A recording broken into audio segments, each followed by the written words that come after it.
Non, ça c'est faux. Je pense pas tous. Non.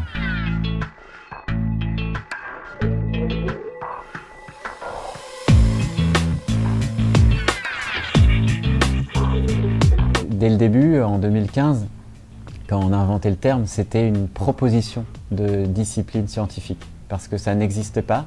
Effectivement, il y a des disciplines scientifiques, archéologie, écologie, climatologie, etc., qui ont traité de ces questions d'effondrement, de ces dynamiques d'effondrement. Et nous, on a essayé d'inventer un terme transdisciplinaire qui fasse la synthèse.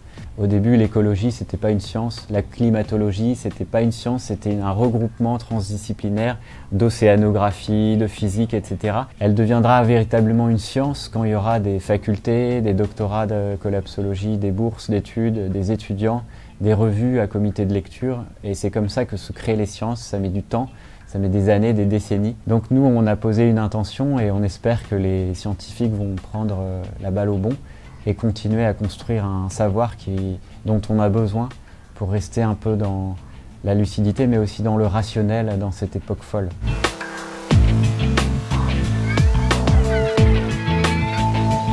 Non, ils veulent pas faire peur à tout le monde. On a vraiment beaucoup souffert de la lecture de ces études scientifiques, de ces chiffres, de toutes ces nouvelles catastrophiques. Ce qui fait peur ne sont pas les collapsologues, c'est vraiment les catastrophes, les nouvelles du monde. Plutôt que mettre toute la peur sous le tapis ou de se boucher les yeux, le nez, les oreilles, l'idée c'est d'apprendre à vivre avec les peurs, de les traverser ensemble et de les réduire le niveau de peur. C'est vrai qu'il peut y avoir de la peur et c'est normal. L'idée c'est d'apprendre à vivre avec et surtout de les traverser ensemble.